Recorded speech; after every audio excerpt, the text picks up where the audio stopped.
Welcome to Cobra Kai. This isn't your local dojo. This isn't your mama's house. There is no crying, no quitting, and no being a You will strike first, you will strike hard, and you will show absolutely no mercy.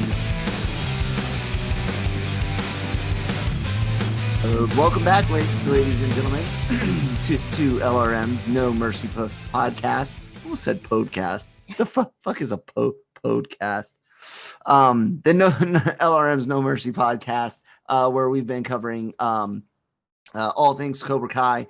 We are reviewing episodes 4 through 6 this week. I am your sensei, Kyle Malone, master of Stutter Fu, joined by Sensei Gomez, master of the DC Hater Defense style, and of course Sensei Christine, master of indecision at McDonald's. So how you guys doing today? Pretty good. Manny, how you doing, bud? Pretty good. Now I'm gonna go ahead and Can't complain. Stop my video because it seems to be making things jump around a little bit, so that'll be all right. Anyways, so episodes 1 through 3 in the bag, some issues, some things we like, some things we don't. Episodes 4 through 6, personally, I'm feeling we're getting I feel like a shift back to Cobra Kai, if that makes sense. Does it? You get that, Manny? Like these three, Christine, same thing. Like you're getting like an actual shift back, to what Cobra Kai is to a degree, even though we do get quite a bit of the background that I seem to be the only one to want to know about. But we'll find out if Christine or Manny changes their minds. But dude, we get a lot of the throwbacks in this block, this 3-episode block, especially with the episodes of Daniel in Japan. Manny, what was it like revisiting all of Karate Kid 2 basically over two episodes of Cobra Kai? I liked it. And it was like you said, it was a kind of a shift back to what the series usually is, with a little bit of an homage of what we have seen before in the films. We've talked a little bit about it, how I'm not very happy with Creasy's backstory, because I don't really feel like it's necessary. Yet now we're kind of going back in time now with something that we have seen before, and revisiting characters that from that film, and I think it was done well. I think that the reasoning for him being there is a good one, obviously, because his business is may go under if he doesn't deliver here, and it seemed to kind of calm everything down, but after all of the madness that's going on back in the United States, and I guess that's what it's supposed to do. So it was very welcoming for me, and I enjoyed it. What about you, Christine? This 3-episode block compared to the first 3? I really enjoyed it. A lot of things, like I didn't see certain things coming, and like with Danny going to Tokyo, I had no idea how he's supposed to charm his way out of the situation, and I enjoyed it. It was fun. So. Yeah, definitely. I already said my piece on it, so I say we just jump into episode 4, which was called the Right Path.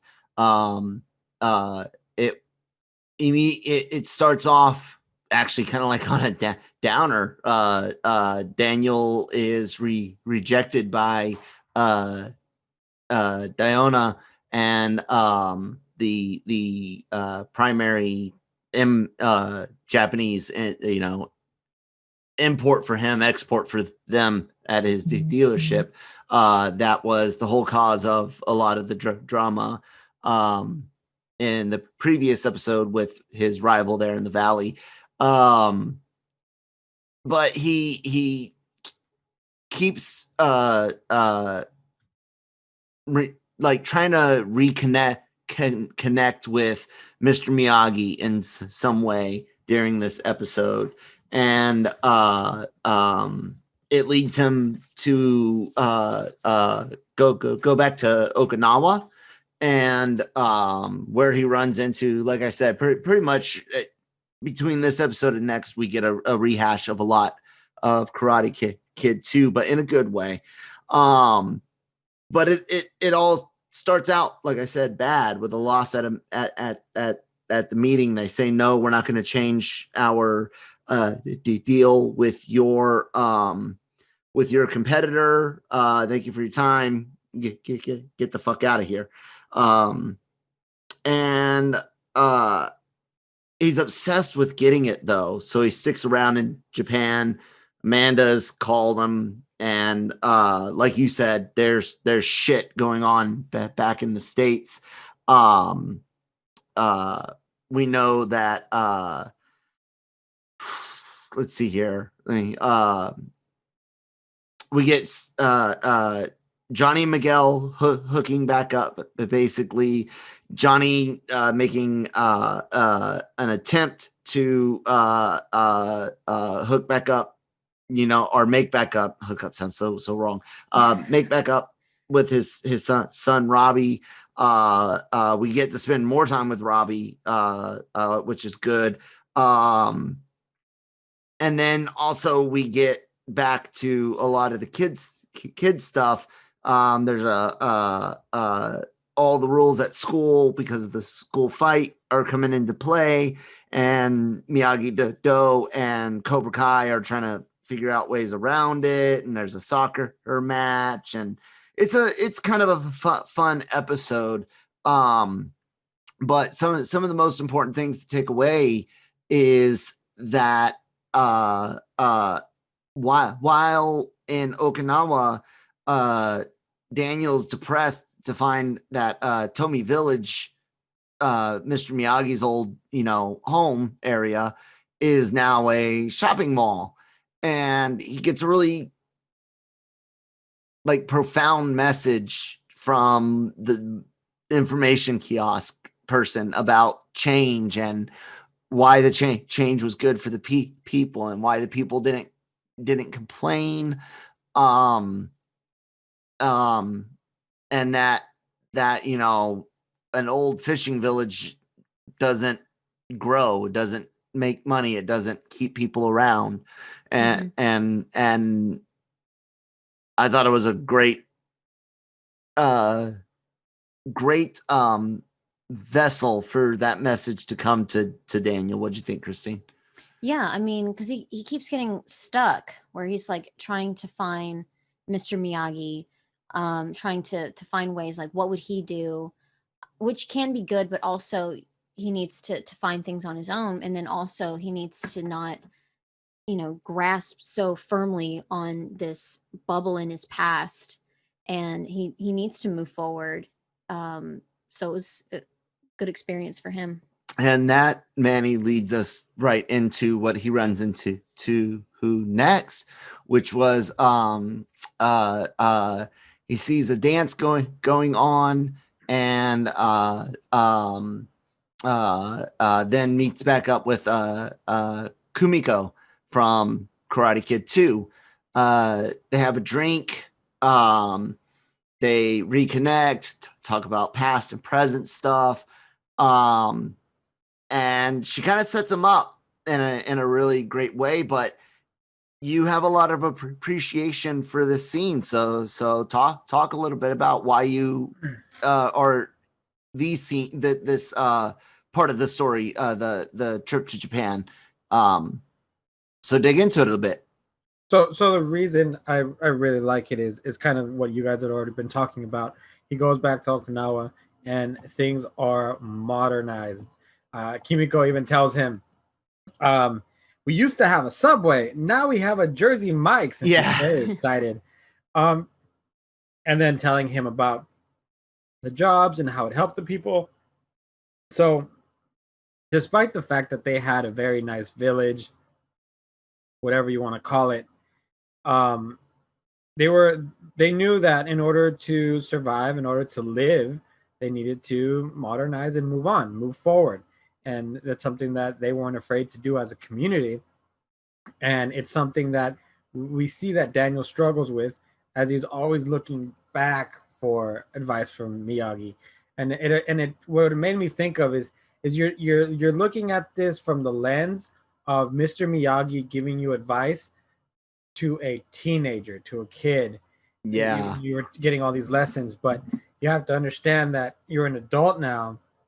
You can take those lessons and you can apply them in a different way as an adult for you and your family.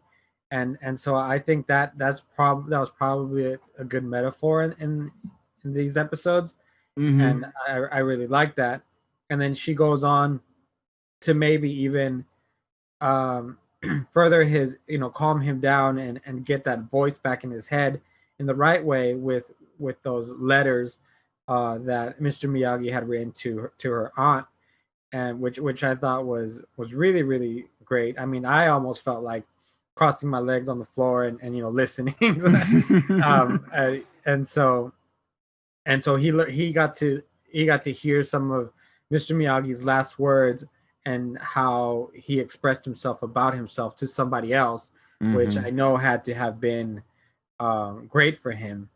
And now it's going to be about what does he do now, because yes, your Miyagi lessons are there, but you're an adult. You're facing new adversaries and new situations that you were never going to face as a teenager. So how are you going to adapt and make the most of it based on the upbringing that you have? And so I think Okinawa as itself was a metaphor for, hey man, we were able to move on, and you need to do the same. Mm. Yeah, and that moving on might have some familiar faces but be very different. Um uh afterwards, let's return to the United States for a quick minute and talk about what Johnny Lawrence is up to. One thing is he's trying to make up for the time that he missed with uh, uh, not seeing his son Robbie in jail, instead to see Miguel, which we talked about last week. German. He's at a what is it called? Like a soup kitchen, like a like a homeless food shelter type place, doing community service, which is the only way Johnny could get to see him. They have a talk, and when it comes out that Johnny basically, the way Robbie feels, ditched him to visit Robbie in the hospital, Miguel in the hospital. He basically, boots his dad out. There's a scene where they spill some soup, and those bullies that were beating his ass and bullying him in the last block give him more shit about it. And Johnny leaves that one. He leaves that, and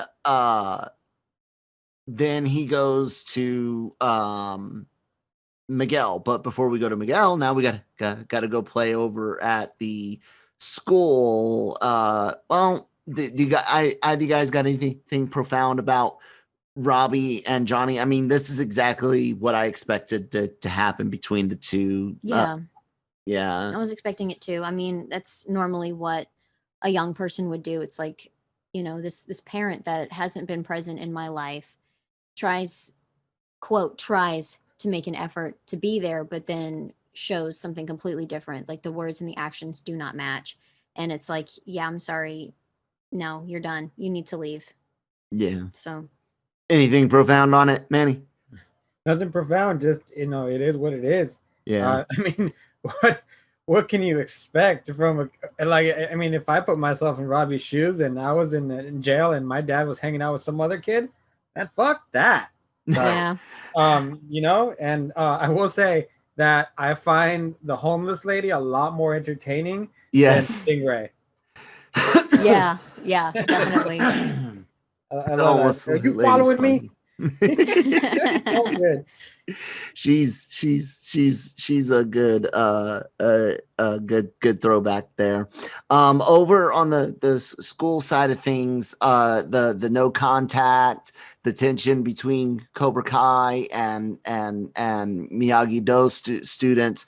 Kreese, of course, we get to hear him, hyping up his crew and stuff like that. But Eli, or not Eli, excuse me, Dimitri is showing off his completion of a school project he's doing with Sam and I can't remember the other girl's name. She's one of the No, Sam wasn't there yet. It was Moon Yeah, and then she was. the Moon. blonde girl. Moon and the mean girl. Yeah. Yeah. Yeah, we'll call Okay. her that. But anyways, Hawk and some Cobra Kai guys are over there. They see the display, which is mostly Lego, and purposely hit it with a soccer ball and destroy it.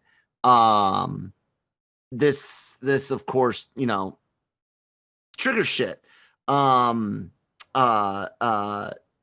shows up. There's a slight scuffle. The teacher comes over and starts talking to Hawk about whether or not Sam invaded his personal space, and I love this because it just irks me so much that there are people like this.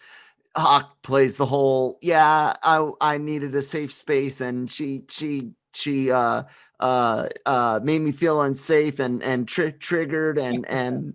then he fucking calls them, pansies after they basically get in trouble, and he gets away with it.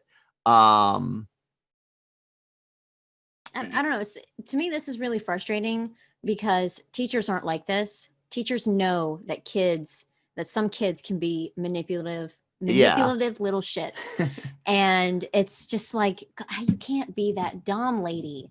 So it just it's, obviously kind of frustrating, but also funny, like, just like, crap, I can't believe you got away with this.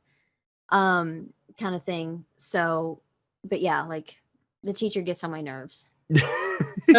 she's the one that had the hugging idea. Yes. Don't make kids hug themselves, like hug each other. Like teenagers that hate each other. That's dumb. Ooh, what were you gonna say, Manny? No, I'm frustrated with adults in general in this series. Yeah. Not very good at adulting. I think that's kind of like I don't honestly know much about the showrunners themselves. I really don't.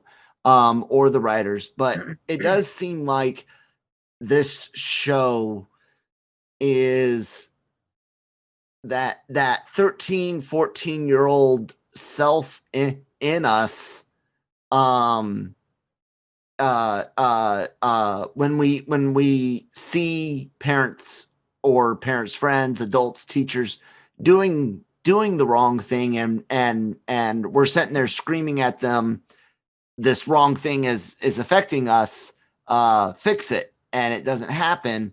This kind of seems like a big letter or treatise or dissertation or something on that aspect. Do you get what I'm saying, Manny? Yeah. Christina, agree? Yeah. Because like you've had like issues, like you'll hear about it, like where parents they have issues controlling themselves, like at like kids soccer games and stuff where it's Mhm. like they act more like children than they're children. Mhm. So I mean, yeah, one of those things. Yeah, yeah, yeah. But also remember, all you 16-year-old kids, still remember that somebody with 20 more years of experience than you does still have that experience. They might not be using it in the smartest way, but that doesn't mean that they're completely clueless. The school stuff ends in this. Was the soccer game in this one, or is that Yes. the yeah? It's this one. Yeah, this one. The school stuff basically ends in a tough soccer game with the kids, really tripping each other up, slide tackles that are really, really bad, basically fighting through. It was kung fu soccer. It was Stephen Chow's Kung Fu Soccer. There wasn't a racist joke. That was a legitimate fucking movie, and it's great. And God, I wish Stephen Chow would come back with some good stuff. I heard they were gonna do a Kung Fu Hustle too. I don't know how I feel about that. Don't do though. it. Just leave it alone. Don't do it. Yeah, don't do Leave it. Don't do alone. it. But I do. I liked. I didn't see the basketball hall one he produced but didn't direct. But Kung Fu Hustle and Shaolin Soccer. It wasn't Kung Fu Soccer, it's Shaolin Soccer. Anyways, Yeah. there we go. Anywho, the soccer game ends. The coach blows the whistle, sends the two teams to the principal's office. That same counselor, principal, vice principal, whatever that lady is, she basically listens to Cobra Kai side, doesn't give Miyagi-Do their day in court, and gives them detention, gives Sam extra detention for mouthing off, and then Sam storms off.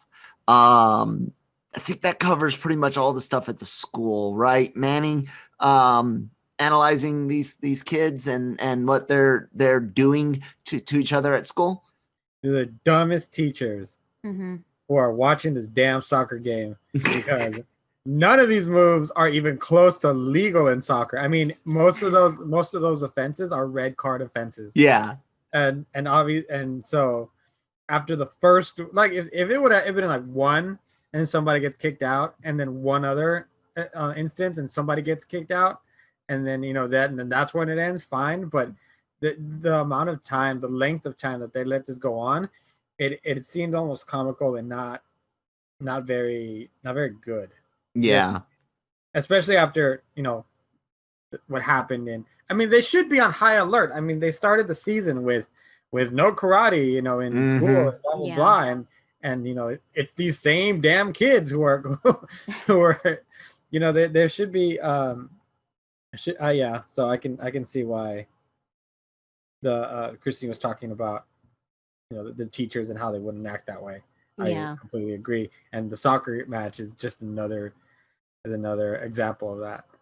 Yeah. I will say though, shout out to Dimitri, because I like the fact that he's growing a backbone. Yes. Yeah. I have enjoyed seeing Dimitri more this season than normal. He's so just like, oh God, dude, stop talking, please. Yeah, I know. Let's see here. Miguel and Johnny. No, I don't want to go there yet. Let's talk Robbie back in jail, because he gets into more crap with his I guess cellmates, Yeah. because of what happened at the food place, the food drive, Soup kitchen. There it is. And a fight breaks out. He that was this episode, right? Yes. Yes, the fight breaks out in this episode. Basically, he gets fed up with the kids bullying him, And I want to make sure I'm right and I'm not skipping out here because most It's in this yeah, one. it's in this one. He gets tired of it. He goes and he deals with his bullies. This time, beating their ass pretty decently.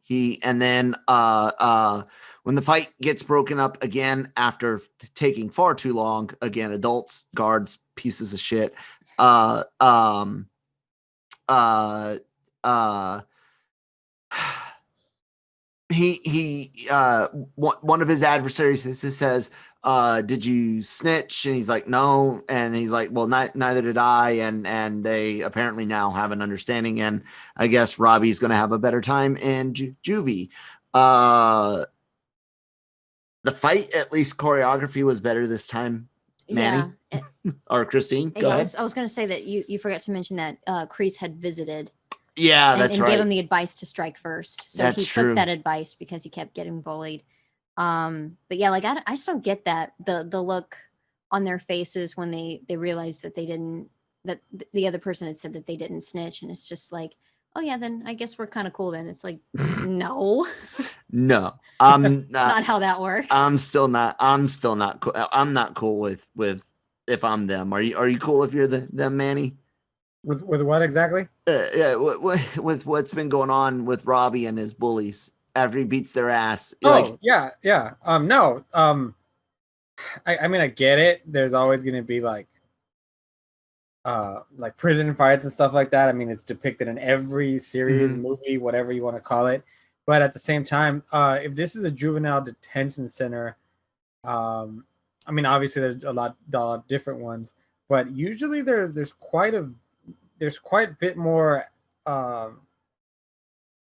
vigilance around, and with them being watched, especially if like I don't think that he'd have all that access to a computer just on his own in the room by himself. No, not without a guard in there. It's not a mental facility; it's a detention facility. Right. So that's kind of it is what it is. It works for the purpose of the scenes and for the moment. But we have to kind of see him go through this to kind of become more of a badass, to kind of the darker Robbie that we know has been in there since we first met him in the first season, because he's gone through so much and life's taken away so much from him, and at some point he you think he's gonna crack, and this might be the beginning of that, especially now with the snake, with not a snake, a cobra Kreese coming in. Yep. And starting to whisper little things in his ears. I think that it's going to make for a very interesting relationship. And he seems really similar to another fractured young soul by the name of Tori. Yeah. I hope they don't go that route. I think they're going that route, Christine. No, that's awful. Please don't do that. Kreese talking to Johnny when he's like, yeah, you're in a bad place. I probably put you there. I love the 3-minute thing with the cop. Like the cop's like, let me get a coffee or a sandwich or something. Yeah. And the guy's like, all right, give me 3 minutes. And Johnny's tells Kreese, you got 3 minutes. Because when that cop leaves, if you're still here, I'm going to beat your ass, basically. And Kreese tries to tough love him again, and Johnny doesn't take it. Gives him a death threat. Says, if you come back, if you fuck with Miguel, anything, I'll fucking kill you. And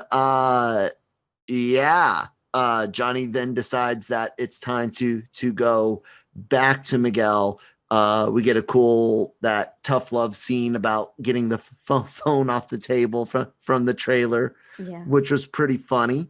I was happy to see Johnny tell Kreese to fuck off. Weren't you? Or how about you, Manny? Heck yeah! I mean, what else are you gonna do? I'm more worried about the fact that every time. Well, I mean, it's a constant behavior, but for a protagonist, it's concerning to me how hard he usually takes emotional moments because he ends up at a bar Yeah. every time. So I do feel for him in that way. But yeah, there's no reason why he should be listening to Kreese. Yeah. Oh yeah, Fuck that guy. Mhm. exactly. Even though they do spend some time teaching us how or at least showing us that Kreese at least starts out as Captain America, a bullied kid working in a diner that saves a young lady from her machismo filled boyfriend who had Mr. Miyagi's car, right? Yeah. Yeah. Yeah, And we learned that Kreese, he gets in a fight, saves the girl, asks her out on a date, and joins the Marine Corps. But the ending of the episode basically is chosen from Karate Kid 2 showing up, where Daniel and Kumiko is, and it's a pretty intense little showdown, and end of that. There's a lot of reaping and sowing type stuff going on in this block, and there's a lot of seeds planted in this episode. So it's going to be cool to move into the next. Because of some of the ridiculousness with the adult stuff in the soccer game, and a little bit of the pacing with these 4 stories in this one episode, I gave it a B plus. So what do you give it, Manny? this episode gets B+ for me too. Oh, cool. I thought it was well done. Better fighting. Yep. Good. Taking it back kind of to what originally Cobra Kai is supposed to be, and just enough of the new kids and everything in between. So it was pretty solid for what we've seen so far in season 3. It may be the best episode I've seen so far. Yeah, and I was wrong that prison fight I described does happen in the next episode between Yeah, Robbie I was thinking about it. and But Sean. It's Okay. hard when we watch these. you try to write down notes and stuff, and things run together. But well, it's a the good next thing we're episode, talking about that episode next. yeah. Okay. Well, we've already talked about it, so we won't have to talk about it again. The next episode is it's kind of a little bit more focused. We've got that prison thing that I already said Chosen showed up in episode 4. Now we're on episode 5. Oh, you did? Yeah, I said Chosen shows I up, must and have it's a been trying real to look up something on my tense phone. situation. I'm sorry. Yes, I will verify he did say that. Okay. And indeed, it was tense. Correct? It was nice. Yeah, it's like dun dun dun. Yeah, dude, his face. Yeah. I would be shocked too. Like, what is going on here? Oh man. So there's Johnny and Miguel going through rehab stuff. There's the Robbie in jail, which we already covered. You guys know he ends up having issues with his dad, gets in a fight in jail, earns respect with Sean, I guess is the bully's name. And but the 2 most important things in this are Miyagi-Do versus Cobra Kai in a Dave and Buster's meets putt-putt at the mall again. And Daniel learning that he doesn't know everything there is to know about karate, which of course was brought over to Japan from China through Okinawa, historically speaking. And Chosen is going to be his guide in some really cool, fun throwbacks. And I don't know. I really enjoyed this episode, Manny. What about you? Yeah, I did. I like that. So you take what you know and what's old, and then you integrate it with something new, but at the same time it's Miyagi Do, and it's something that he didn't even know. I thought that was clever, Mm-hmm. and the person who delivered the message to him in Chosen, I thought was a great move. That's Yeah. my favorite part of the episode is, and then oh man, I'm a sucker for when in movies they do like those like pressure point techniques where like Oh, hold him and stuff like that. I love that kind of yeah. stuff. We'll get there. For those of you that may not have seen the Karate Kid Part 2 and don't know Chosen, you do get to see what happens in Yep. this episode. But Karate Kid 2, uh, uh, um, Daniel fights Chosen in a real fight to the death, but decides to spare Chosen's life in a very very unique way. But we'll get there too. It's it's set up by Kumiko, and she's like, look, you've got things to learn. You need to learn about giving up past not regrets, grudges and things like that, resentment. And it's funny when when Daniel's like, I'm gonna get a drink, and Chosen's like, I'll get it, and Daniel's Yeah. like, no, it's no, I'll get it. It's slams it down on the table and stuff. Yeah, it was really weird watching it. It's like, because he was just like so intense and so angry. I'm like, is this gonna be okay? So Excuse me, but Daniel gets to go off with Chosen. Kumiko says, "Hey, you two have a lot to discuss." Chosen takes him around. They eventually end up in a dojo. There's Miyagi Do connections.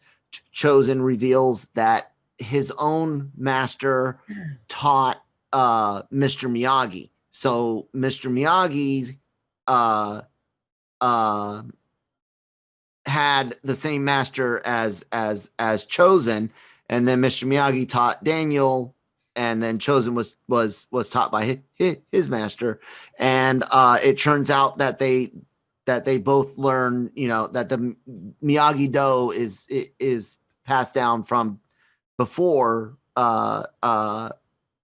Miyagi that we know from the movies. Daniel sees a slip scroll that he wants with a technique he's guessing or a secret, and he wants it, and so Chosen's like, okay, we'll fight for it. Um, uh, um, they the fight at the dojo, I enjoyed. I thought it was cool. I like later on when we get to who training outside, but I really liked the intensity and the mystery that Chosen was building, and also so how he laid breadcrumbs for us, the viewers, and Daniel to pick up, and we kind of got to go on the discovery of, oh, there's more to this than even we as the audience know. I like that aspect. Christine, what do you think? yeah, I was really surprised. Yeah, there's really no, you already said it. So Manny, anything? Yeah, no, you said it. Kind of. Yeah, you covered it, man. I agree. Yay, me. Alrighty then. So I want to continue and kind of cover just everything with Chosen, and then we'll go elsewhere. When they go to train outside, Daniel is a little bit more trusting of Chosen at this time.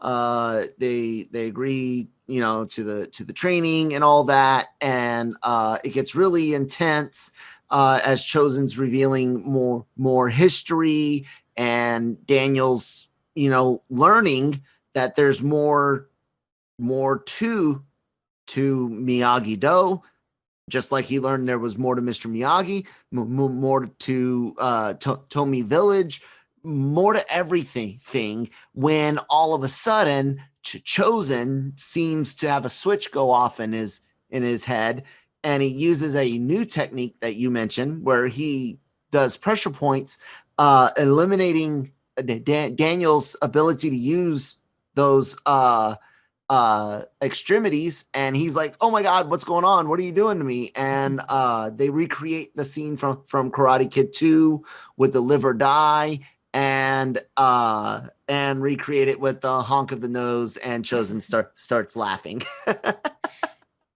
That was hilarious. I liked it a lot. Christine, what'd you think?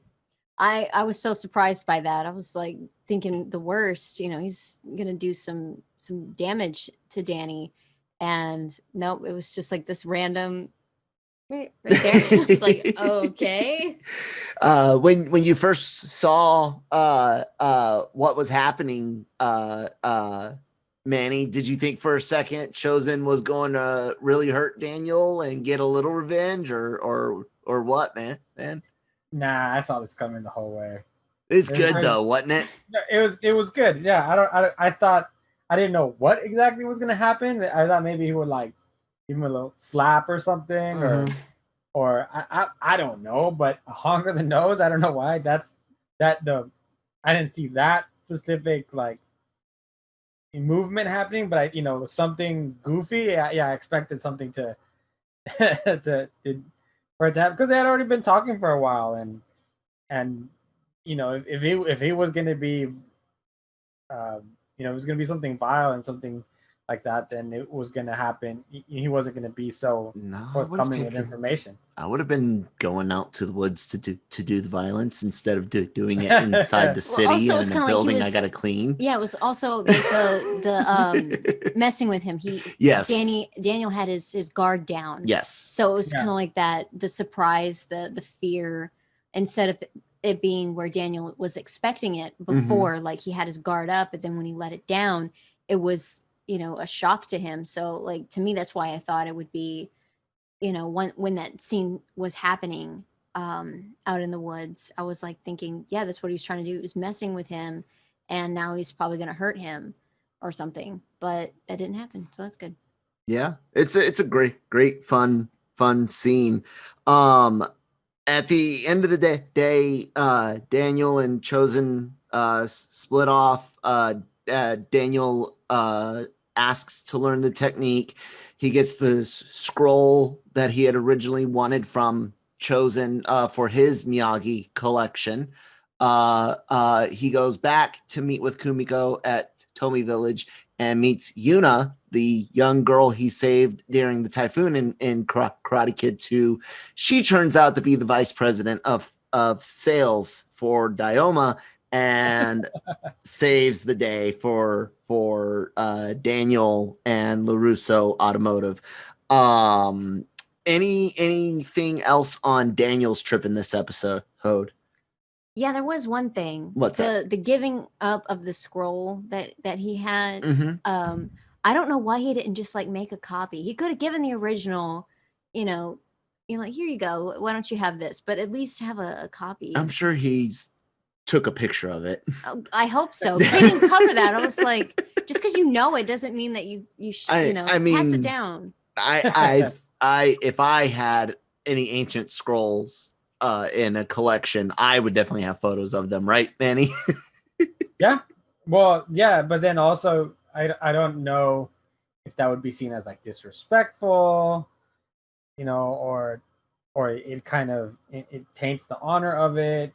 Kind of like if you with the black saber, you remember that the Mandalorian was like, here, you can have it. Like, I can't. No. I guess, but I would be about preserving the history, and just in case something happens, we are an island nation. I would want at least a backup so I could know what it said. Yeah, even if it's not scanned in, you can at least like just handwrite it on something else. Yeah, that's true. Let's talk about how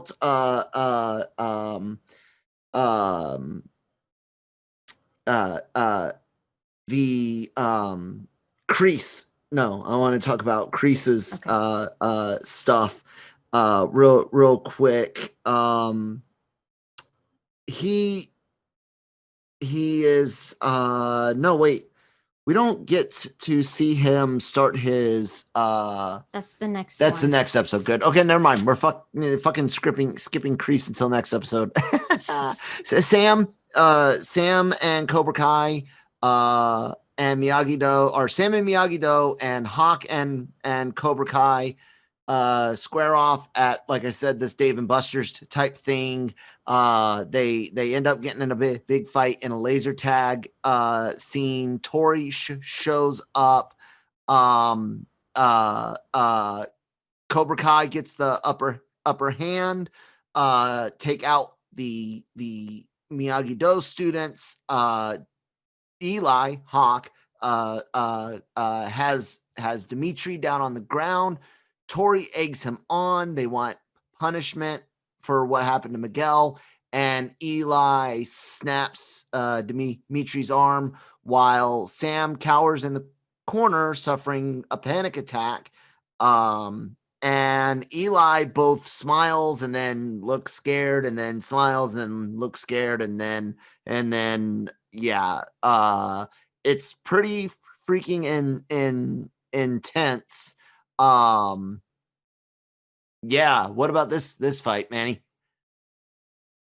That was fucked up, dude. Yeah. Like, and because we've seen them do a variety of things, and not to say, I mean, hell, at the and but even the fight at the end of season 2 was not necessarily a rivalry between dojos happening. It was a giant mess between Tori, Sam, all of them, and it was teenage stuff pretty much. But this right here, they're going in and messing with one of Miyagi Do's students, where he works, and obviously I don't know if that was meant to be on purpose, or just it just happens to be that's where he worked, and obviously because kids go there, that's where they went. But it rubbed me the wrong way a little bit, just because at that point, if you're snapping somebody's arm, as a parent, even as a kid, I'm calling the cops. I'm trying to press charges here. Yeah. It's not okay. This is not a dojo robbery anymore. This is assault. Yeah, this. And then at the same time, all of the crap that they're doing at this arcade, that's another charge that you can bring up against these kids, and it's to another level that I understand that you needed to kind of showcase how bad they were, but I think this was a little too far. Man, I can't wait to talk about the next episode. So then, yeah, it's brutal, Christine. Honestly, I just don't know why the kid that was working at this arcade didn't just call the cops. Yeah. I mean, Yeah. I'm sure they have security cameras already solved. Like, you didn't have to lift a finger except to just dial the number and let the cops handle it, get him out. And you don't even have to say that it was you that did it, just someone that worked there, the security. If they had confronted, like, Cobra Kai, yeah, Cobra Kai confronted them later, like, "Oh, you snitched on me?" But like, "Oh, well, security, they saw you do it. Sorry, they called the cops on you." Right. Instead of causing more pain for yourself. I mean, it sucks to lie like that, but sometimes it's necessary. But it's going too far. It keeps doing that. So I don't get it. And then the same with this. Like, why didn't with when Dimitri is in the hospital and Amanda shows up and starts, getting on to Sam, Amanda should have just called the police. She's the adult, and I don't know, these people are confusing me, but it was intense, and yeah, I was not expecting that. Yeah. That whole situation ends up with Amanda going to Cobra Kai and bitch smacking uh Kreese, which is awesome. I liked it. Manny, you like it? Oh yeah. I'm always down to see parents appropriately throw down for their kids, and at that point, yes, She couldn't make calls to anyone else, but yeah, that's what she did. yeah. I mean, it was definitely, and we learned why it was a bad move, but it definitely needed to happen, and it sure as hell felt good for her. I bet, and felt good to see. Yeah. And then the other story we got this episode is Miguel and Johnny trying to figure out how to do physical therapy. You know, Miguel's doing yoga at the beginning, and Johnny doesn't buy into that shit. Miguel's mom is like, "Look, you gotta, you can do your thing your way, but don't badmouth the other people trying to help him their way." I like when he looks up WebMD and calls it WebMD. Yeah. I bet that took a little time to get that right, to pronunciate that the way that the show wanted it, because it's very unnatural to say it that way because it's WebMD. But yeah, it's funny. And he does all sorts of things, including the booby magazine, the swimsuit magazine on Girls Are Better on Page. Oh gosh. I always make that joke these days whenever I drive by a novelty and video store. For those of you that don't know what it is, I shall quote Homer Simpson. It's a pornography store. I was buying pornography. No, anyways, they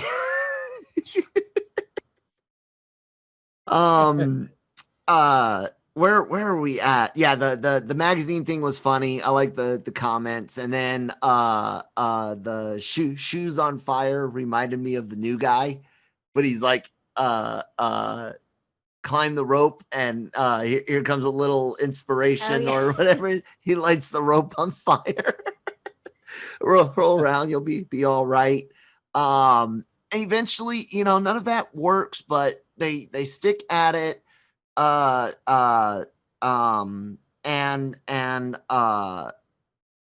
go to this Dee Snider concert. Dee Snider was lead singer for Twisted Sister, and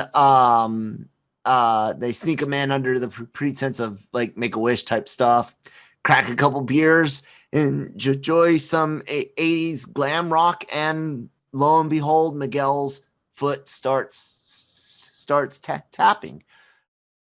This is what Cobra Kai started as. This is what it's all about, Manny. I really enjoyed seeing Johnny with Miguel again. Yeah, I mean, I didn't. This is me kind of being nitpick, but I'd enjoy it more if he tried this hard with his own son. Yeah, I think as a dad, like, I'm a little resentful for it, just because, like, I get it, Miguel needs that attention, but Jesus Christ, Robbie is in jail. Yep, I agree. I 100% agree. I think, like I said earlier, I feel like season 3 is suffering a bit from setting season 4 up, and I also think there may have been some shift in writing. I'm not sure on specifics, but sometimes I'm feeling like maybe there's too many stories going on here, and some of this stuff was added to get to the season 4 stuff. I'm not 100%, but everything does feel a little overstuffed on that end. The last thing I guess we could say about that is it does suck because he's got Robbie there, and he's got a chance. He did make an effort, and Robbie did kick him away, and me personally, I'm that guy. I'm gonna go back and keep getting kicked away. But maybe in his mind, he's like, he kicked me away. Let me give him a couple weeks, and during these couple of weeks, let me put that time to good use. Do you think No. maybe that? No, you think he's giving up on Robbie? Not that he's giving up on Robbie, but this is not a good idea. No, Oh, he doesn't have the will for it either. Yeah, because I mean, like with kids, I mean, Robbie had said that out of anger, and at the moment, you know, he's done. But like, you don't know how he's going to feel later. Where it's like, you know, one of those times where he's going to feel really lonely, and no one shows up to see him. He hasn't seen anyone in a while. You know, this has got to be, you know, such a terrible experience to go through. And if it would feel like those walls would be weakening if my dad had come in and kept trying and trying and trying every single time, you know, over time, it would, you know, the walls would weaken and I might give him another chance. But, you know, Johnny's not doing that. So I guess. I mean, I get it. Trust me. Like I'm a dad of a son too that's special needs, and I'd cut my own bleeding heart out with a spoon if it would give him a better day. But I also know what it's like to be an angry teenage kid and want time. I don't know. Maybe we'll see if it plays out that way. It could. I hope that is the case. He's just like giving Robbie a little bit of space. Maybe he's keeping tabs on him by calling, whatever. I'm thinking, wait. The writers aren't thinking that much into it. I'm putting real life into it. Anyways, I give the episode an A minus overall. Love all the flashback stuff. Love getting back to Cobra Kai. Can agree it is kind of sad seeing Robbie, but I think Manny, what you said earlier, seeing that dark side in Robbie again. We've been talking about that line from the trailer since we started this podcast. You know, I thought we were the good guys. That whole switching sides, reaping what you sow, seeds being planted earlier. And it's all coming around, but yeah, I give it an A minus. Manny, what do you got? Give it a B minus. B minus. Why? Yeah, I didn't. The whole scene with breaking the arm. Oh, okay. I didn't like that, and then also, although I did like Amanda hitting Creasy in the face, it just doesn't seem like the right reaction. mhm. And yeah, I just it's there's a lot going on with not much happening.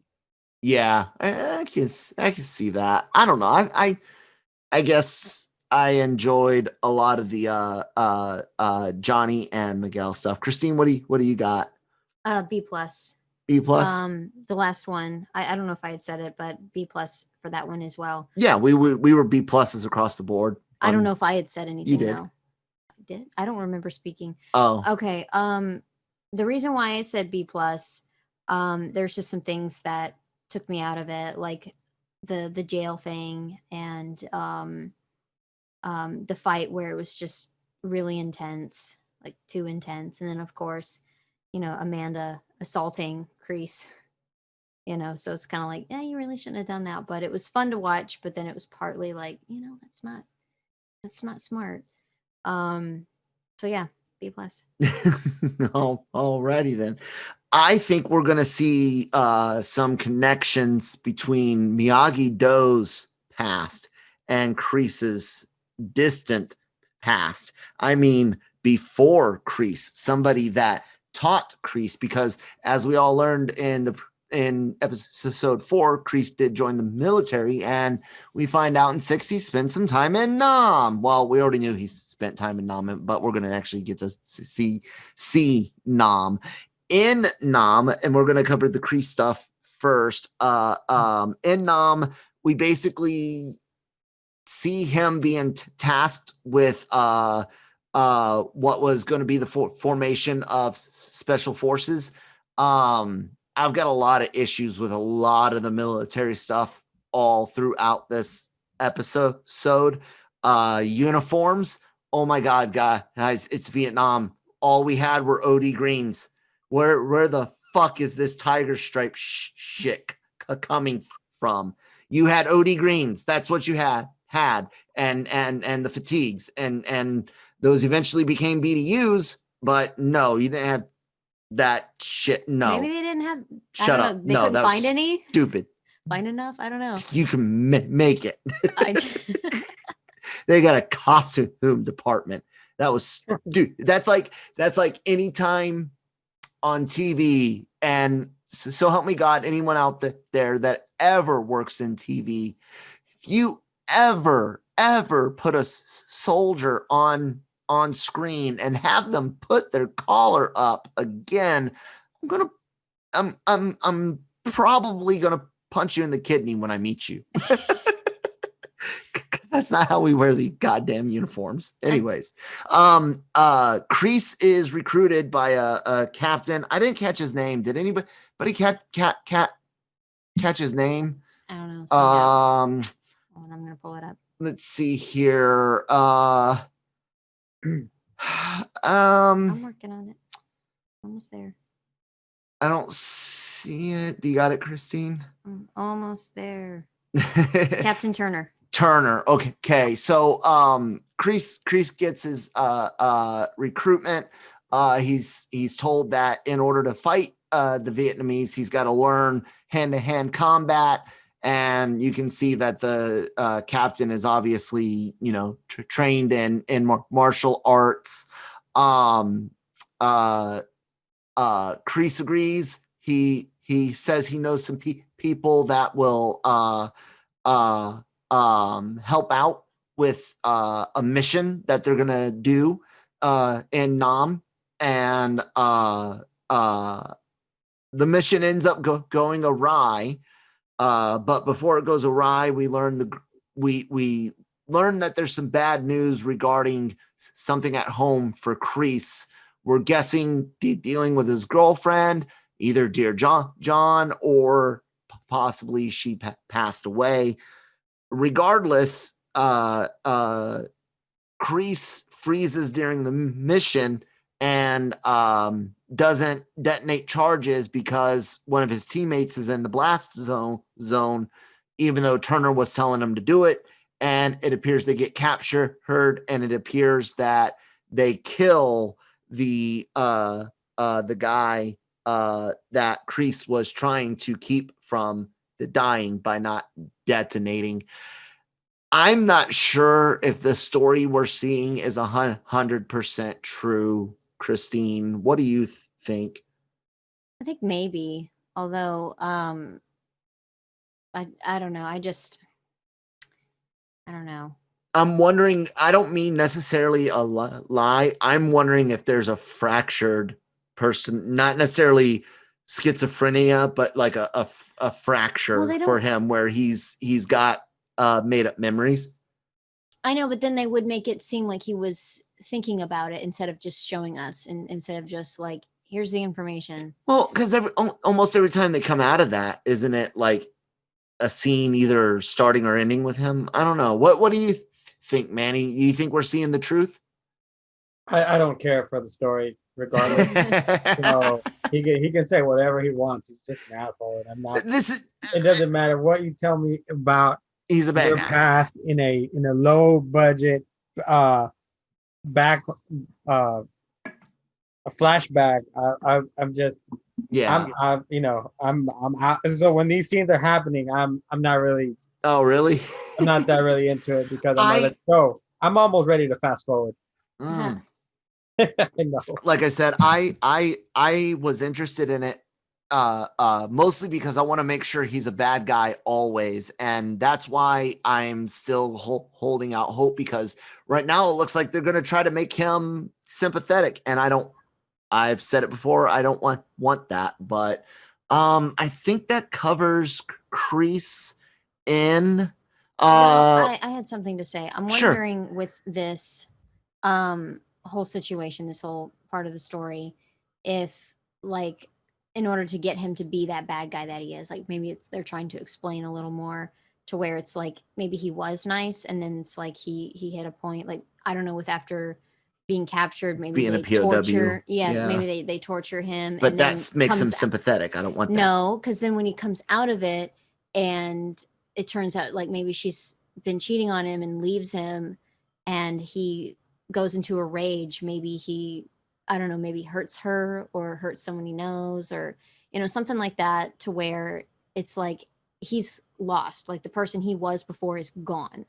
To where it's not really sympathetic. It's just like that's what he was. No, and that still makes it sympathetic because I the don't- war breaks him and changed him. The war did it.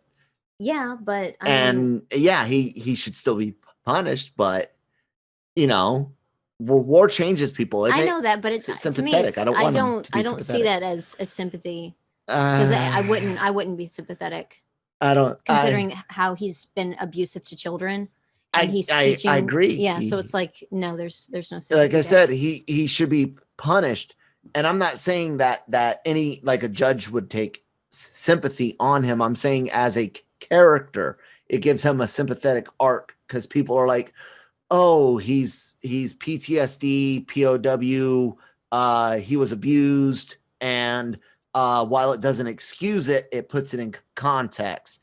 I don't want to see that. I'm not asking Manny because he doesn't give a fuck. So on the modern time, Kreese is doing what his captain was doing, and he's recruiting people. He goes and gets what he calls the natural athletes, because Cobra Kai was made up originally of all the losers. Yeah. And he says this is what we're missing is these natural athletes, and really it's just another thinning the herd move. He says, in order to join Cobra Kai, you got to do it through combat. So he pits people against people. You lose, what was it, ass face? Yeah. One of the chubby kids gets beat. He gets kicked out. The bullies, Eli's bullies from season 1, including the guy that was interested in Sam, dated Sam for a quick minute. Tall, skinny guy. Yeah. He ends up facing someone, beats him using some decent moves, but he's a grappler. And I'll tell you what, Manny, I hate matches that end in grappling. Really? I do. I get it. It's technical, and I got it. You beat my ass. You lock me up. You'll win. Sure, you get your hands on me, you're gonna win. Get your hands on me first. I'm gonna have a gun. But no, like I give credit where it's due. But dude, I miss the days of UFC when parents were boycotting movie gallery for renting it because it was a blood sport. So I didn't. When I saw that kid fucking lock him up and grapple, grappling is very, very technical, very skilled. You guys all can beat my ass, but I'm sorry, you're not knocking anyone out. Shut the fuck up. It's not that kind of fight, That's the thing. He was like using the style that he knew, but like he's going to be learning. He doesn't know yet. Mm-hmm. So, no, he did it. I just don't fine, see. But he'll eventually learn karate. I just don't. Other than competition, which obviously is a high schooler where he learns it. Other than competition, and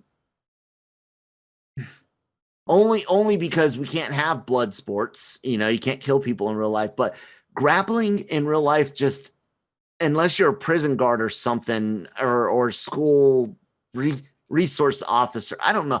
I like fights. I like people beating the shit out of each other. It's like saying like oh, tennis is terrible.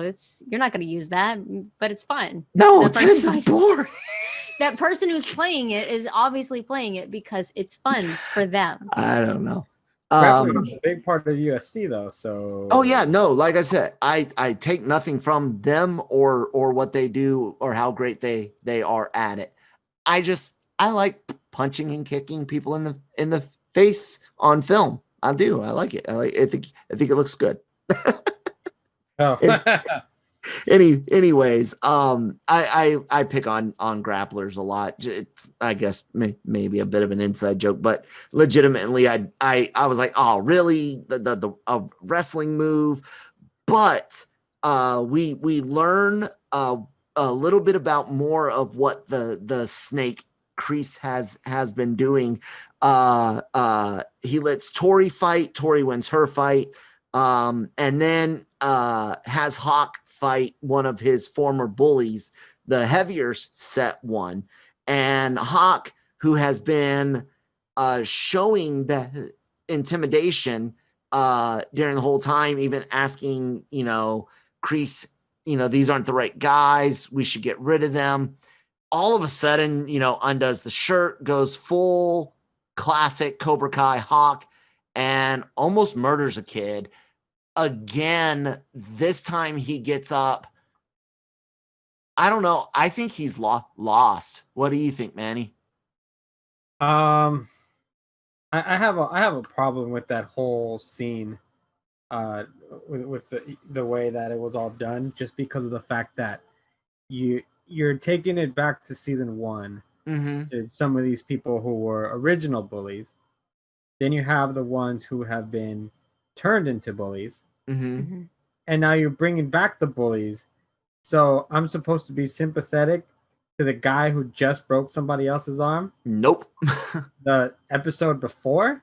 Yeah, no, And, not happening. it's if it's gonna happen, I just it's too soon, and we've already gone back and forth. So it's it really took me out of it, because I didn't like the fact that it happened in the first place in the previous episode, and now as soon as he walks in, I get to see just uh what's his name? Shoot, I Kreese, no the Hawk, Eli. yeah, Hawk, like a kind of be scared, and then am I supposed to feel for him now? Or that he's going to do a change? But I mean, I just saw him do this, and I was doing this. It's very inconsistent, and the switch is very, very fast after we had already seen a change from season 1, and that went into season 2. It's and so it's a lot, because it's just supposed to be a karate dojo. What's this kid supposed to tell his parents when he gets home? Yeah, why are you covered in somebody else's blood? Yeah, especially since you're wearing white. I don't know. It's all season long with Hawk. I will agree with you, Manny, that it's like, will he, won't he to change? And because he keeps looking like regretful after a bad choice, but then goes ahead and runs with it. But after this one, I felt he was gone. Yeah, Christine, what do you think? I feel like it's just part of his transition where he's like battling that part of himself. And it's like, I don't think that he's, I don't know. I don't see, and I may be wrong, but I don't see redemption. I don't see like anything where he's going to get back to Eli, at least not anytime soon. Like maybe that's what they're doing. Cause even Tori, and that girl's freaking crazy. The way she looked at him, like, wow, you've lost it, so it's just, maybe that's where they're going with it. Maybe I don't know, but he definitely, that kid would definitely be in jail. The last thing we know, well, not the last thing, but dealing more with Kreese, we find out that he filed a restraining order against Amanda, and because Amanda goes to file one against him, and then she threatens a nuclear option, which is basically she wants to use that sleazy landlord that rents the Cobra Kai strip mall out. She makes a deal with him to kick Cobra Kai out. Daniel returns. They think everything's good to go, but it's not. It's not at all. the landlord is unable to force Cobra Kai and Kreese out. And Kreese threatens to strike back over the phone and has a bunch of nope ropes placed in the cars over at LaRusso Automotive. Yeah, I thought that was first off not possible for you to do, Mr. Kreese, even with your Cobra Kai kids. But still cool and funny, you know. I don't know why people were looking in the cars and just all of a sudden the snakes knew when to come out and scare people, but it was in the script. What'd you think of his big here's my Godfather horse head in the bed moment, Manny? What'd you think? I thought I see the snakes in the cars. Yeah, that's good. You know, it's something that doesn't necessarily hurt anyone. It's just gonna scare the crap out of a lot of people. Yeah. And so I like that. I thought that was a whole lot more controlled and a lot, and you know, it's still violent and it's still gonna send the right message, but it's not, you know, having another kid bash somebody's, you know, another kid. Nobody did threaten to still have that happen. Right, but you know, it was. I thought that was a good moment. Yeah, you know, especially because it was, you know, with the phone call and everything. That's very sinister. Yeah, that's some good stuff. What do you think, Kristen? You like it? Yeah, and I just like thinking about, like, I just had this thought with the sleazy landlord not going to the cops. Instead he's like just, you know, showing his belly and like, oh yeah, sure, you can stay even though you know, hurt us. Are the cops in this city like Yeah. are they worse than the adults? Like, you know, it's like no one wants to call them, so I'm wondering if that's what's up. They've been defunded in the Los Angeles. They're all super. They're all the Super Troopers group. Do you need some assistance?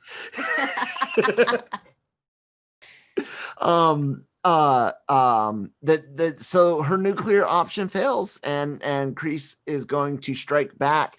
It's this thing though we learn with his captain and the stuff in Nam and Kreese's obsession with Miyagi, that makes me think that somewhere in Vietnam at some point he fights or is held prisoner by somebody trained in Miyagi-Do, somebody related to Miyagi-Do, because karate came from China through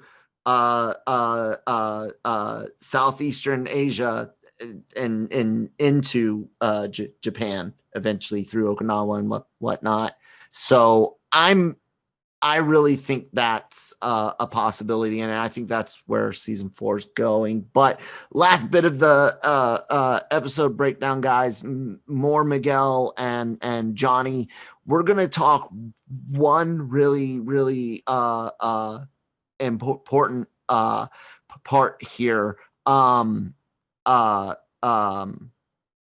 Miguel snaps. Johnny has kind of been while yeah, he's there for Miguel can kind of see, what's the word I'm looking for, he's not, his heart's not there or something.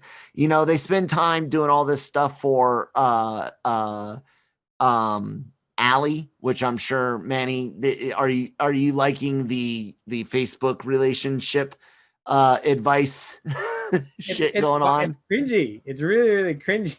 Yes, but it's so true. That's what he would do. It's cringy in an entertaining way. Yeah. Because it fits his character. He would have a 3,500 word Facebook message ready to send, and liking every single one of her pictures. Oh God! Like, oh God, no. Oh man. Terrible. Man. But Miguel tells him to quiet. You know, he says, "You're a sensei. You're a teacher. That's what you're supposed to be doing, and you're not doing it. Cobra Kai was yours. You let Kreese take it. You let him turn our friends, our students into bullies, and that's bad. And lo and behold, Miguel is standing. Yep. I liked it. I thought it was both powerful for Miguel, as in finding what he needed, which was to reciprocate to Johnny, giving him what he needed a while ago, I believe. That's what I got from it. Christine, what about you? Yeah, sometimes, teachers need some advice as well, and he definitely needed it. Now I am the master. Yeah. Manny? No, I liked it. It was done well. Mhm. I think I love juxtaposition, and I love stereotypes like, master surpassing or student surpassing master and stuff like that. It's all good, feel good stuff, lots of fun. Miguel standing, and we still have 4 episodes left, ladies and gentlemen, which means there's still time to see Miguel do something besides physical therapy. Yeah. But we might not see too much because we still have season 4.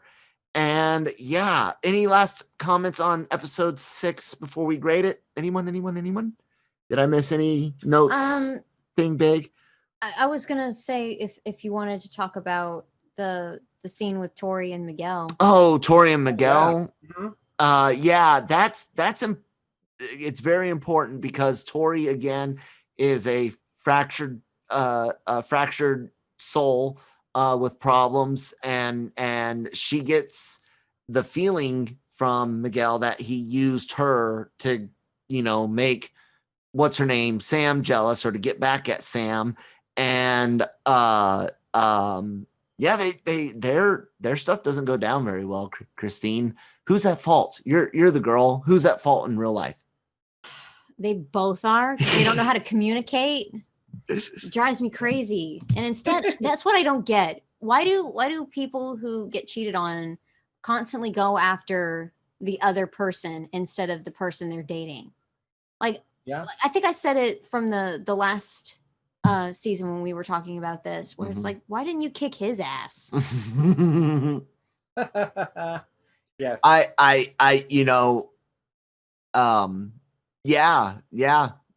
There's a highly inappropriate army joke I'm not gonna go into, but Manny, what'd you think? Because I think Christine's right. It's kind of an important thing, especially for Tori. I don't know what it's really gonna do for the Miguel character, because I honestly, when it comes to the boyfriend girlfriend stuff with Robbie, Sam, Miguel, and Tori, I really don't know if any of those 4 are going to end up in any combination together. And I really don't know that I want them to, because I don't think it would be healthy for them in any way, given everything that's happened in any combination.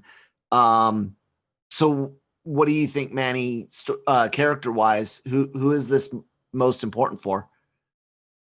Or is it equal? That's actually a really good question, because I don't think it affects Miguel very much. Because we saw it a couple of episodes ago. He's so in love with Sam still. Yep. I talked about that moment when she walked in and he gives her that look. Yep.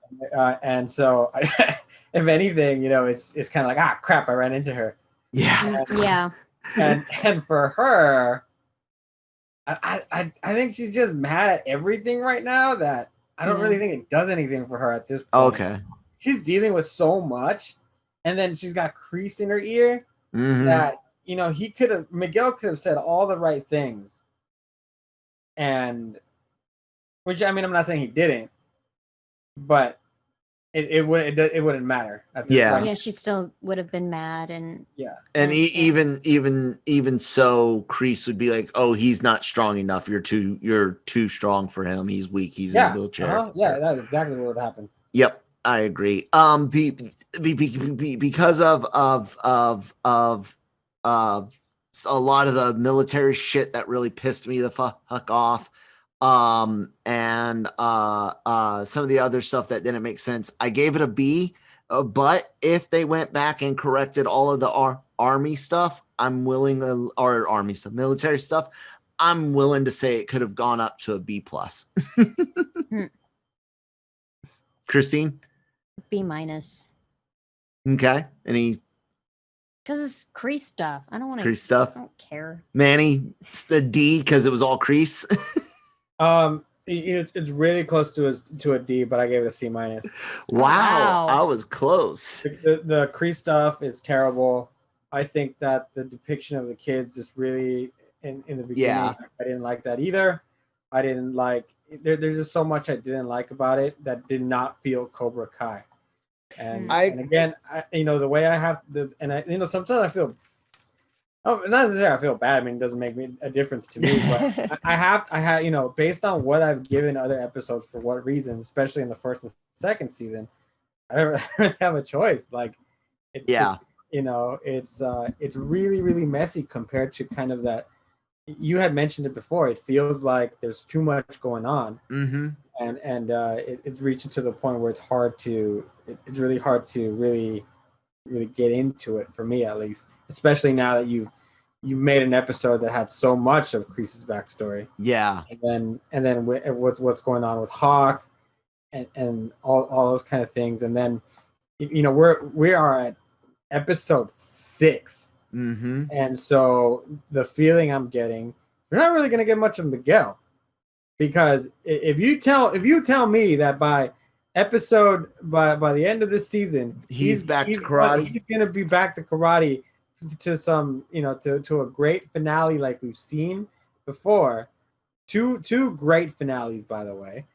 You better have a 6 months later or something like that, because other than that, it's gonna be and we didn't really, unless I forgot about a part, but we didn't really get any of Sam. Mm-mm. And just it was just I think it was a mess of an episode. I mean, there's a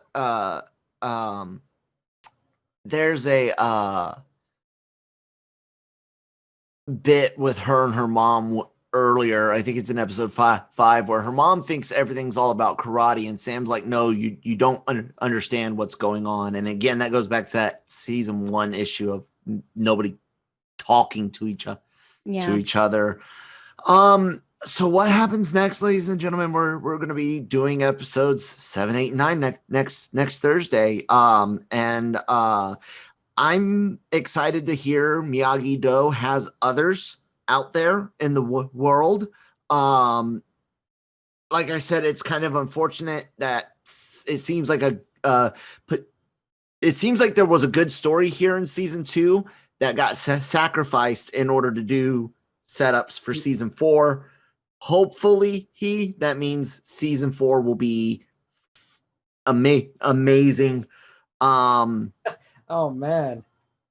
What it's just the way you're thinking about it right now. Oh, it's almost like the Amazing Spider-Man 2, where it's like this movie doesn't matter because what's coming up next is so much better. Yeah.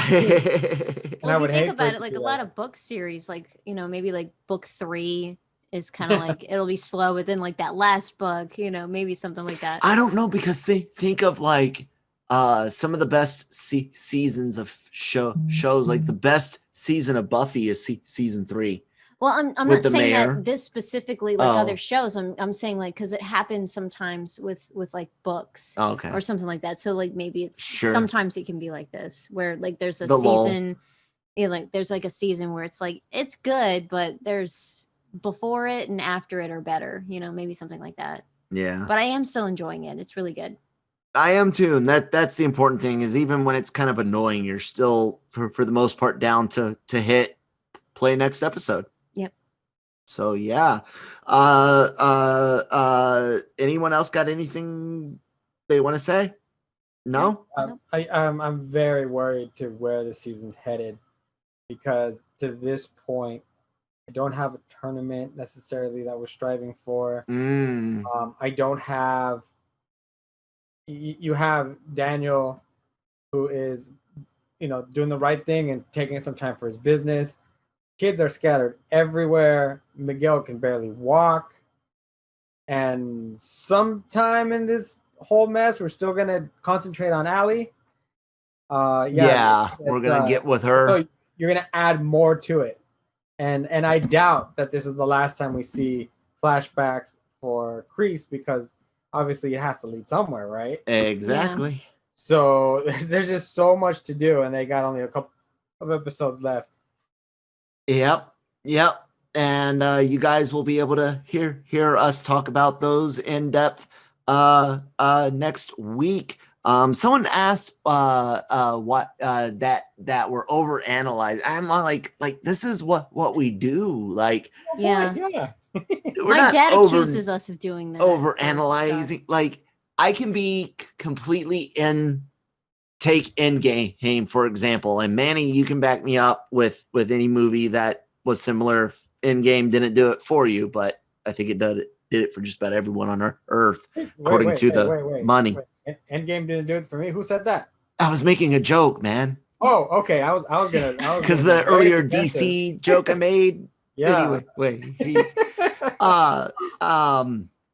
with crap. And now that I made that joke, where was I going with the Endgame thing? What was I saying? Dissecting everything. Oh, dissecting it. I sat in Endgame and in shock and awe over the portal scene, in shock and awe of Cap using Mjolnir, and was still able to go the next day and talk about it for 3 hours, or actually that night talk about it for three hours with Brian. So it's fun, guys. Yeah, we're over analyzing it, but it's fun. Enjoy it. I used to tease you for that, but it is fun. Because we would like watch a movie and then like y'all would talk about it for 3 hours, and I'm just like, God, really? How did you see that? Where did you see so-and-so touch this and that set off that? Yeah, caught it all. Used to catch it all, but yeah, guys, we do. We love it. We hope you guys love it. Thank you guys for listening. Even if you think we're over analyzing, trust us. We are still having fun with a silly show about kids and karate. Right? I think overall, Manny? Yeah. No, like just because I'm critical of the show doesn't mean I haven't enjoyed it. Exactly. This season particularly.